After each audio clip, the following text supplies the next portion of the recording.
안녕하세요. 부자근육 트레이너 백승혜입니다.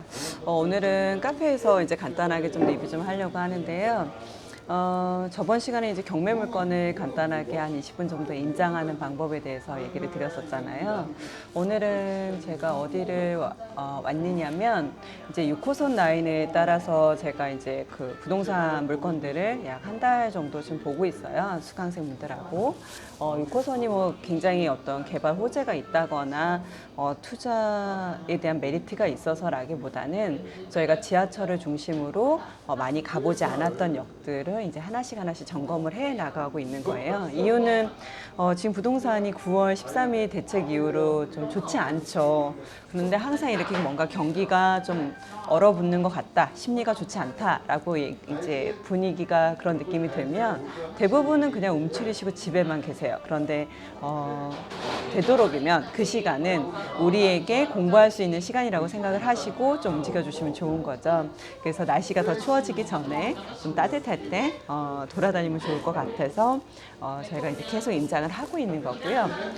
오늘은 뭐에 대해서 얘기를 하려고 하느냐면 꼭 아파트에 대한 대출 규제가 있어서가 아니라 최근에 이제 고객분들이나 제 수강생분들 중에서는 이 그 단독주택을 살려고 하시는 분들이 많이 있으세요. 그래서 단독주택에 대한 얘기를 좀 하려고 해요. 뭐 꼬마 빌딩이라고도 얘기를 하고 혹은 뭐 근생 빌딩 뭐 이렇게 얘기들을 많이 하시는데 제가 이제 뭐 1년에 뭐 수강생이 됐던 이제 세미나를 해서 본인들의 목표가 어떻게 되세요? 라고 물어보시면 대부분 한 100명 중에 70분은 월 1,000만 원이 나오는 월세 부자가 됐으면 좋겠어요 라고 얘기하시는 분이 한 70분, 그 다음에 한 30명 정도는 뭘 얘기하시냐면 제 건물을 하나 갖고 싶어요. 작은 집이 딸려 있는 혹은 상가로만 이루어져 있는. 그래서 우리끼리는 그런 애들을 꼬마 피팅이라고 부르죠. 예전에는 정말 꼬마 피팅이 맞았어요. 그런데 요즘은 이 꼬마 피팅의 가격이 많이 올라가서 저걸 꼬마 피팅이라고 해도 되나 싶을 정도로 이제 가격이 많이 올라가 있기는 한데 꼬마 피팅은 이렇게 생각하시면 될 것 같아요. 우리가 꼬마 빌딩을 어떻게 정의를 해야 되지? 라고 하는 건 모든 땅에는 용도 지역이라고 하는 게 있어요. 그래서 주거지역, 그 다음에 상업지역, 뭐 공업지역, 자연녹지지역 뭐 이렇게 있는데 대부분이 역세권을 중심으로 가장 중심부에 있는 게 상업지역, 그 다음이 공업지역, 그 다음이 주거지역, 그 다음에 외곽지가 이제 자연녹지지역인데 저희가 주거지역이라고 하면 주거지역 중에서도 일반적으로 얘기하는 제2종 일반 주거지역이 가장 많은 면적을 차지하고 있어요. 그래서 나 뭐 주택 샀어 라고 얘기를 하면 대부분 2종 일반 주거지역에 해당하는 주택들을 사신 거예요, 부동산을. 그래서 2종 일반 주거지의 가격이 보통 일반적인 아파트 평당가하고 비슷하다고 생각하시면 돼요. 그러면 서울 지역의 아파트 평당가들은 지금 얼마 정도 하느냐. 2018년도 한 9월, 10월 달 정도를 기준으로 해서 이 서울 전역을 평균치를 내보자면 한 7억 2천 선, 7억 2천에서 7억 3천 선 정도라고 보시면 되세요.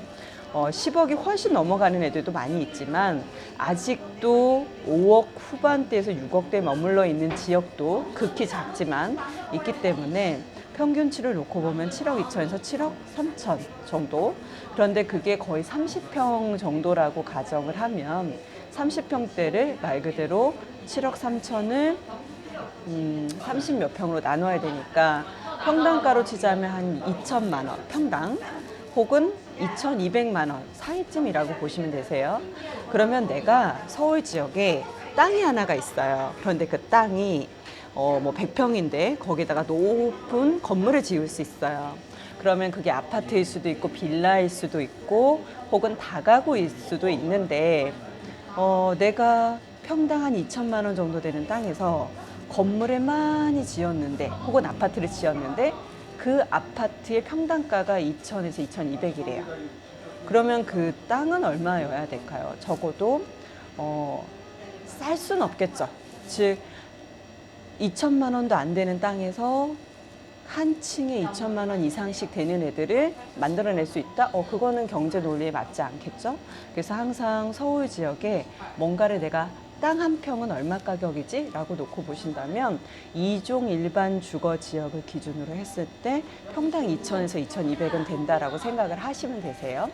그보다 더 싼 적이 있다 그러면 이유가 있는 거예요. 뭐 골목이 4m가 안 되는 곳에 접해 있는 땅이라든가, 그리고 주거 지역에는 늘 2종 일반 주거 지역만 있는 건 아니에요. 1종 일반 주거 지역도 있어요. 그래서 그 1종 일반 주거 지역들은 당연히 가격이 더 쌀 거고, 그거보다 훨씬 더 높은 3종 일반 주거 지역은 조금 더 가격이 비쌀 거고. 그래서 역시나 또 우리가 어떤 그 바로미터를 세울 때는 2종 일반 주거 지역을 기준으로 해야 되는 거죠. 그러면 우리가 했던 아까 꼬마 빌딩이라고 하는 것들은 그럼 도대체 어느 정도의 면적이어야 되느냐라고 얘기들을 많이 하시는데요. 솔직히는 협소주택이 아닌 이상, 그러니까 협소주택은 50제곱미터니까요. 50제곱미터를 말 그대로 3.3으로 나누면 한 15평 언저리 정도쯤의 토지를 갖고 있는 건물들을 이제 협소주택이라고들 얘기를 해요. 그러면 최소한 땅은 15평 이상은 돼야 되겠죠. 그러니 면적이 15평 이상 되면서 그 위에서 주거로만 이루어져 있는 경우가 있고요. 그러면 다 가구 주택인 거고요. 밑에는 상가, 그 다음에 위에는 주거. 그러면 상가 주택이라고 부르는 거고요. 그 다음에 같은 2종 일반 주거라 하더라도 전체가 모두 다 상가로만 이루어져 있으면 근린 상가 건물이라고 부르는 거예요. 그래서 동일한 2종 일반 주거 지역이지만 내가 선택을 할 수 있는 거죠. 주택으로만 지을 것이냐, 혹은 상가와 주택을 혼용할 것이냐, 오로지 모두 다 상가로만 지을 것이냐. 그런데 이런 거죠. 상가로만 다 짓고 싶어 라고 하더라도 여기서 한참 멀리 떨어져 있거나, 혹은 그렇게 1층부터 7층까지 지어놨는데 임대 나갈 수 있는 게 하나도 없는 거예요. 그러면 상가를 지어놨더라도 공실이 돼버릴 수 있겠죠. 그렇기 때문에 상가를 넣을 수 있는 모든 건물을 근생으로 넣을 수 있는 상권은 한정되어 있어요. 그래서 여러분들이 그런 주택을 가장 많이 만나실 수 있는 역이 바로 홍대예요. 홍대는 상업지역이 극히 적습니다. 그럼 우리가 늘 다녔던 그 많았던 음식점이며 식당 이런 애들은 도대체 무슨 용도 지역인 거냐 하고 색깔을 지적 편집도로 다 바꿔보시면 거의 대부분이 2종 일반 주거 지역이에요. 그러니까 단독주택지였던 애들이 점차 변모를 해서 상가로 변모가 된 거죠. 왜? 수익을 더 낼 수 있으니까. 자, 그래서 꼬마 빌딩을 내가 산다는 건 서울 지역에 적어도 2종 일반 주거 지역을 사는 거고요. 첫 번째. 그 다음 두 번째는 토지가 15평 이상은 돼야 되는 거예요. 그런데 이런 질문을 하시는 분들이 있어요. 토지가 큰 게 좋나요? 아니면 역에 가까운 게 좋나요? 라고 얘기하시는 분들이 있어요. 그런데 그거보다 더 중요한 건 저는 세 번째는 가격이에요. 가격은 뭐냐면 지금 이런 꼬마 빌딩 혹은 뭐 상가주택을 사시는 분들 중에 가장 물건들을 이제 보여드리면 고민하시는 게 뭐냐면 이거 위치가 이런데, 혹은 제가 뭐 15억에 샀는데 팔 수 있을까요? 하고 고민하시는 분들이 많이 있어요. 그런데 제가 뭐라고 말씀을 드리느냐면, 저는 이제 소심한 A형이니까 굉장히 이렇게 좀 분석적이에요. 모든 A형들이 꼭 그런 건 아니지만 좀 분석적이에요. 그래서 뭐 체크리스트가 뭐 거의 한 20가지가 쫙 있어요. 학구는 어떻고, 주변 환경은 어떻고, 역하고의 거리는 어떠며, 면적은 몇 평이고, 용도 지역은 뭐고, 뭐 이런 것들을 쭉 체크를 하죠. 그런데 우리가 막상 부동산을 살 때는 인사이트라고들 얘기를 많이 하는데요. 제가 그런 분석력을 다 기반으로 해서 설명을 드릴 때도 있지만, 백승의 어느 날 물건을 딱 갖다 주고는요, 이렇게 얘기를 해요. 그냥 얘는 숨도 쉬지 말고 사세요. 무조건 오릅니다. 라고 얘기하는 경우가 있어요. 그 가격대가 바로 뭐냐면 16억 이하예요. 즉 자기가 토지 지분을 갖고 있고 뭐 평형이 15평 이상이면서 나름 월세가 250 이상 정도쯤 나오는 적어도 건물 2층, 3층 이상 정도쯤 되는 그런 건물들은 이게 뭐 2%, 그 역하고 조금 먼데 괜찮을까요? 뭐 혹은 역하고는 가깝긴 하지만 토지 면적이 너무 작은데 괜찮을까요? 뭐 이런 얘기들을 많이 하시는데 그게 그닥 중요하지 않다고요. 금액대가 더 중요하다고요. 그 이유는 뭐냐면 제가 왜 16억 정도를 기준으로 잡아 드리는 거냐면 과거에는 불과 올해 초만, 즉 2018년도 초만 해도 12억대 물건들이 조금 있었습니다. 12억에서 한 14억 정도. 근데 그때도 말씀드렸어요. 원장님, 이게 투자 포인트가 뭔가요? 네, 이런 역하고 면적과 용도 지역 막 설명드린 다음에 제가 뭐라고 말씀드렸냐면 절대 금액이 너무 작습니다. 즉 금액이 제가 생각이 너무 복잡하시면 제가 간단하게 예를 들어 드릴게요. 자, 12억짜리 30평대 아파트를 사시겠습니까? 아니면 대지 지분이 15평이지만 여기서 멀지 않은 월세가 한 200 정도 나오는 이 부동산을 사시겠습니까? 라고 얘기하면 모든 분들이 하고 한 5초 정도 생각하신 다음에 당연히 동일한 금액대라면 토지를 갖고 있는 건물을 사겠습니다 라고 얘기를 한다는 거죠. 100분한테 물어보면 다 100분 그렇게 얘기를 하세요. 그 얘기는 뭐냐면 부동산은 항상 수요와 공급이죠. 즉 살려고 하는 사람, 또 거기에 니즈가 있는 거예요. 욕구가 있는 거예요. 살려고 하는 욕구. 근데 그 살려고 하는 욕구가 누구한테 물어봐도 다 있어 라고 한다면 어떻게 하겠어요? 지금 아파트 가격이 뭐 12억, 14억, 16억이라고 하면 걔네들은 토지 지분이 잘해야 3평에서 6평, 많아야 8평을 넘지 않습니다. 그러면 내가 서울에 뭐 물론 이제 주거에 대한 가치도 있지만 아주 장기적인 목적인 내가 거주하는 것에 대한 목적이 아니라 투자 목적으로만 놓고 본다고 한다면 항상 부동산은 토지와 건물이 있어요. 그럼 토지의 가치와 건물의 가치가 있는데 내가 20억, 뭐 16억에 산다라고 가정을 하면 토지분은 뭐 10억, 건물분은 뭐 6억. 제가 얼마라고 했죠 좀 전에? 아무튼 16억이라고 하면 토지분이 10억, 건물분이 6억 이렇게 있으면 건물은 시간이 지날수록 감가상각이 돼서 점차 사라져요. 왜냐하면 지금 이렇게 뒤에 보이는 게 콘크리트인데 이런 콘크리트들은 시멘트하고 물에 서로 배합을 해서 적어도 40년, 45년 정도는 잘 견디더라. 이런 목조들은 적어도 뭐 한 30년에서 35년 정도는 버티더라. 혹은 흙을 구워서 만든 벽돌들은 한 25년 정도는 버티더라 라고 하는 이제 내용연수라고 하는 게 있어요.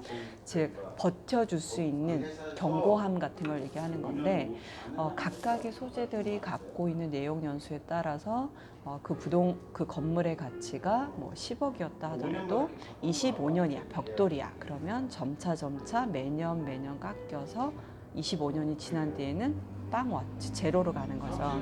그래서 항상 우리가 재건축, 재개발을 얘기를 할 때 토지의 가치가 얼마, 건물의 가치가 얼마가 있는데 이 건물분을 모두 다 떼버리고 토지분만 자꾸 얘기를 하는 건 그 건물이 벽돌이라서 25년이 훨씬 지난 빌라들이니까 얘는 이제 가치가 없어. 즉 감정평가를 하면 가치가 없어. 그럼 무슨 가치만 있는 건데?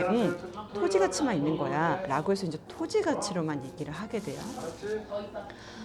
그래서 내가 아파트를 갖고 있는 즉 거주라든지 이런 그 편리성은 다 제해놓고 어느 게 더 투자 가치가 있니? 라고 놓고 본다면 당연히 건물 삼각분이 많은 아파트보다는 이 토지는 여태 동안 특별한 사례 두 번을 제외하고는 역사적으로 계속 물가 상승률에 의해서 적어도 1%, 2%씩은 아주 꾸준하게 상승을 하고 있습니다. 실물 자산이면서 그리고 또 뭐죠? 물가 상승률을 감안해서 공시지가가 매년 오르는 그런 상품인 거죠. 그렇다고 한다면 내가 아파트를 16억짜리를 보유하면서 나중에 그러니까 아파트가 뭐 계속 수요 공급에 뭐 이런 얘기는 이제 차치를 해놓고 더 투자 가치로만 놓고 본다면 어찌됐든 아파트의 커다란 러시가 끝났다라고 가정을 하는 상황에서 아파트를 살래 혹은 토지 지분이 훨씬 많이 있는 단독주택을 살래라고 한다면 적어도 객관적으로는 당연히 토지 상승분이 더 있을 수 있는, 또 그리고 유한한 거죠. 정해져 있다는 거예요. 서울의 땅들은 정해져 있는 거죠. 위로 늘릴 수는 있겠지만 바닥 면적으로 따지자면 그 토지 면적은 정해져 있어요. 그러니 지금 아파트가 다 지어져 버리고 단독 피지 혹은 빌라들만 있는 피지들이 많이 남아있지 않기 때문에 오히려 한정된 상품이라고 봐야 되는 게 맞죠. 리미티드 상품이니까 갈수록 점차 더 리미티드, 즉 귀하게 될 거니까 그 가치는 계속해서 오를 거라고 보여지는 거죠. 왜? 니즈는 항상 있는 거잖아요. 요구는 있는 거죠. 나 저거 사고 싶어. 아파트보다는, 즉 몇천 세대씩 때려서 임의대로 만들어질 수 있는 아파트보다는 땅을 소유하는 게 훨씬 더 칼자루를 쥐고 있는 거니까 당연히 토지를 먼저 선점하는 게 맞겠죠. 그런데 그 토지가 월세가 안 나오느냐? 그렇지도 않아요. 또 보유하고 있으면 아파트하고 달리 또 월세도 아주 잘 나오는 거죠. 그러면 물가 상승률도 반영이 됐을 수 있어. 거기에 월세도 나와. 또 나중에 가격 상승도 누릴 수 있어. 그러면 솔직히 세 마리 토끼를 다 잡는 거예요. 보통은 우리가 부동산을 투자를 할 때 네, 카페라. 보유하는 동안에 토끼에 이렇게 수익이 있어야 되고, 그 다음에 매각했을 때의 이득. 그래서 이 두 마리 토끼를 다 잡아야 돼라고 얘기를 많이 하는데, 단독주택은 보통 뭐 세 마리 토끼라고 또 얘기를 많이 해요. 그래서 단독주택은 늘 정답인데, 가장 모든 투자자가 궁극적으로는 토지를 갖고 있는 이런 토지를 확보하는 거죠. 근데 그 위에 건물이 주거용이면 지금과 같이 뭐 상가 주택이 되는 거고, 아니야 나는 그게 오피스였으면 좋겠어, 그건 오피스 빌딩이 되는 거고, 뭐 이런 것의 차이일 뿐이에요. 결론은 토지를 확보한다는 거죠.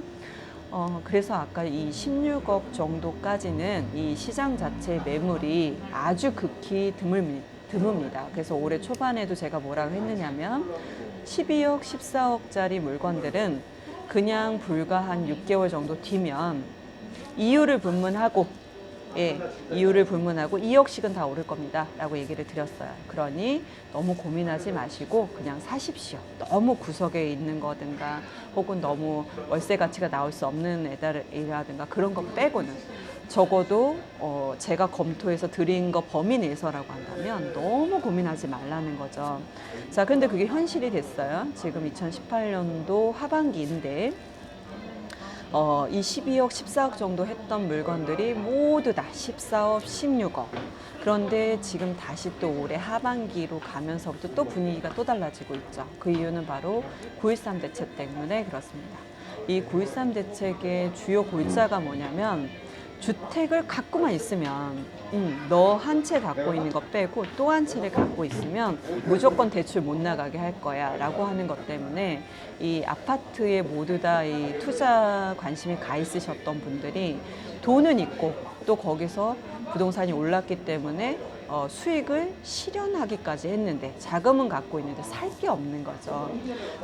보통은 경기가 좋든 나쁘든 항상 이 투자 금액들은, 즉 여유 자금들은 계속해서 구르도록 되어 있습니다. 왜냐? 자본은 한 곳에 이렇게 보이게 되면 썩은 물이라는 표현을 써요. 즉 자산은 고여두는 게 아니에요. 계속 흐르도록 두는 거죠. 대신 경기 사이클링에 따라서 내가 성장기 때는 뭐 분양시장이 올라탔다가 하락기 때는 경매로 올라탄다거나 뭐 혹은 국내 사정이 좋지 않으면 해외로 나갔다든가 뭐 이런 식의 어떤 투자의 방향만 달라지는 것이지 투자를 멈추지는 않아요. 그러면 결과적으로는 뭐 반사이익이라는 표현도 쓰고 뭐 풍선 효과라고도 얘기를 하기는 하는데, 뭐 어찌됐든 투자의 방향이 달라지고 있어요. 뭐 때문에? 9.13 대책 때문에. 자, 그러다 보니까 이 돈을 가지셨던 분들이 모두 다 뭘로 오고 있다? 상가 주택으로 오고 있는 거죠. 그런데 제가 아까 이 꼬마 빌딩 중에서도, 즉 금액이 되게 작고 15평 이상이 되는 이런 건물들 중에 종류가 3가지가 있다고 말씀드렸잖아요. 주거로만 이루어진 다가구가 있고 상가를 끼고 있는 상가 주택이 있고 오로지 상가로만 되어 있는 상가 빌딩이 있다고 그랬는데 이 주택이 들어가 있는 것들은 여전히 대출이 잘 되지 않아요. 주거의 범주 안에 넣는 거죠. 그런데 오로지 다 상가로만 이루어져 있는 애들은 얘가 주택에는 들어가지 않으니까 대출에 조금 더 자유로운 거예요. 그래서 지금 이 부동산 시장에서 아파트는 뭔가 이렇게 좀 멈춘 듯한 느낌이에요. 잠깐 숨 고르는 듯한 느낌이고 일부 그 청약제도가 바뀌는 것 때문에 잠깐 분양을 밀어놨었던 그 분양 해야 되는 곳들만 지금 11월 달부터 스타팅을 끊어서 아마 내년 3월 달까지는 갈 것 같은데 그런 곳들을 빼고는 모두 다 조금 심리적으로 멈춰 있어요. 그래서 다들 좀 관망하시는 느낌이에요. 그리고 또 이제 드는 느낌이 뭐냐면 지금 이제 11월 달부터 갑자기 추워지기 시작을 하는 거예요. 저도 지금 이제 핫팩을 들고 임장을 다니고 있는데 날씨가 추워지죠. 그다음 9.13 대책 이후로 뭔가 대출도 꽉꽉 얼어막혔죠. 그리고 분양 물건들도 많이 늦어졌죠. 이렇게 해서 분위기를 타고 이제 12월에 가게 되면 12월 달에 이제 뭐가 돼요? 막 캐롤이 들리기 시작을 하고 뭐 제가 어제도 이케아를 갔다 왔지만 뭐 이케아가 됐던 모던 하우스가 됐던 뭐 이런 곳에 다 가게 되면 다 크리스마스 캐롤들을 이제 트리들을 팔고 곳곳에 이제 그런 것들이 장식이 되기 시작을 하고 있어요. 자, 그러다 보니까 이제 분위기가 어떠냐면 야, 12월 달에 무슨 투자야, 무슨 공부야, 부동산 뭐 분위기도 좋지 않은데 하고는 잠시 멈춰 있는 느낌이고 집중이 흐트러진 느낌이에요. 그래서 뭔가 모든 투자자들이 다 쉬고 있을 거라고 생각하지만 아니라는 거죠. 지금도 아주 열심히 사람들은 아까 제가 말씀드렸던 건물인데 건물로 방향이 많이 올라왔는데 그 중에서도 상가주택들 쪽으로 많이 올라오고 있고 어떤 금액대가 가장 많이 팔리겠어요? 자신들이 보유했던 아파트를 매각해서 딱 그 돈을 옮겨 탈 수 있어야 되겠죠. 그러니 뭐 대출이 거의 비슷하게 50% 정도씩 된다라고 가정을 하면 뭐 16억대, 즉 16억 미만대의 물건들이 아주 밑인 듯이 탄탄하게 구입하고자 하는 매수자들이 엄청 쌓여 있는 상황이에요. 그래서 지금 부동산에서는 이 16억 미만대의 부동산을 팔려고 내놓으셨던 이 매도자들은 거의 다 매물을 걷어들이고 있거나 사겠다는 의향만 비추면 1억씩 계속 올리고 있는 상황이라고 보시면 될 것 같아요. 그래서 뭐 예전에 제주도도 급등할 때도 그랬고 아파트도 급등할 때 그랬지만 단독주택도 제가 2, 3년 전부터 늘 똑같은 논지로 말씀을 드리고 있어요. 오늘의 단독주택의 가격은 다시 돌아오지 않습니다. 즉 오늘이 가장 싸다는 거예요. 그런데 이 현상은 계속 이루어질 것 같습니다. 예, 계속 될 것 같습니다. 뭐 2019년도부터 대세 하락 대세 하락이 조금 이제 시작이 되는 게 아니냐, 즉 성장 곡선을 거의 다 멈추고 이제 약간 이제 하락 국면으로 들어가는 게 아니냐라고 얘기는 하고 있는데 아무리 하락 국면으로 우리가 예상한 대로 전체 구간이 부동산들이 그렇게 움직인다 하더라도 단독주택은 그렇지 않아요. 왜? 첫째, 물량이 많지 않고요. 그렇게 시장에 많이 공급될 수 있을 정도로 물량이 많지 않고요. 두 번째는 이곳에서 월세가 나와요. 그러니까 수익형 부동산들은 월세가 나오는데 이 수익률이라고 하는 게 뭐겠어요? 내가 모든 이자를 제하고도 그 이상의 수익이 나오기 때문에 수익률이 애초에 달성이 되는 거거든요. 이자를 제하고 들어가는 재반 비용을 제하고도 수익이 나. 그래서 그게 1%부터 시작을 해서 4%, 뭐 8%, 12%인 거잖아요. 그래서 대부분의 수익형 부동산들, 특히 꼬마 빌딩들은 결과적으로 월세를 이자를 내고도 풍족하게 남는데 집주인들이 뭐하러 팔겠어요? 그럼 금리가 조금 오르지 않겠냐? 예, 금리 조금 올라도 크게 상관없는 거죠. 왜? 토지 지분이 언젠가는 상승이 될 거니까 나 그냥 이자 내고 정말 똔똔이 입고르가 되더라도 난 그냥 보유하겠어 라고 하시는 분들이 많더라는 거예요. 그래서 시장의 매물은 크게 풀리지 않을 거고요. 그래서 우리가 우스갯소리로 얘기하는 조물주 위에 건물주라고 얘기하는 게 정말 몸으로 실감하실 수 있고요. 지금 올 초반부터 저희 수강생분들, 투자자분들이 현금 약 6억 정도를 들고, 즉 그분들도 거의 아파트를 팔아서 혹은 약간 재산을 이제 거의 모집을 해서 한 6억 정도대로 움직이시는 분들이 많은데, 정말 계약을 하려고 가면 바로 전날 전화가 와요. 팔려고 하는 사람의 와이프, 즉 부인인데 내일 남편이 매매하는 곳에 나가지 않을 겁니다. 저희 남편이 만약에 나가면 저는 이혼할 겁니다. 그러니 거래는 없는 걸로 아십시오 하고 끊는 전화를 한 3통화를 받았어요. 그러니까 다른 물건에서. 히스토리는 너무 다양해요. 지금 뭐냐면 본인들께서 이제 물건을 생각했을 때 괜찮다고 생각하는 금액에 내놨어요. 그런데 사겠다는 사람이 있어. 그러면 그 순간 뭔가 마음이 너무 싼가? 그리고 이제 조금 올려봐요. 근데도 사겠대요. 또 올려봐요. 계속 이런 거죠. 또 본인들이 그런 사람이 아니더라 하시더라도 이 부동산을 팔았으니까 어디 가선 저는 또 사야 될 거잖아요. 그래서 뭐 내가 샀던 금액이 뭐 10억이었는데 20억에 팔았어. 그래서 10억을 벌었고 거기서 양도세를 뭐 제하고도 뭐 한 반 이상이 남아서 내 현금이 한 15억이 됐고 그걸로 뭔가를 사려고 딱 보니까 내 물건만큼 괜찮은 게 없더라는 거예요. 그러다 보니까 실제로 이분들이 또다시 이걸 물건을 이제 내놨으니까 계약에 체결이 된다는 가정하에 물건을 돌아다녀 보시다가 야, 이거 팔면 안 되겠는데? 하고 취소를 하시는 경우도 되게 많고요.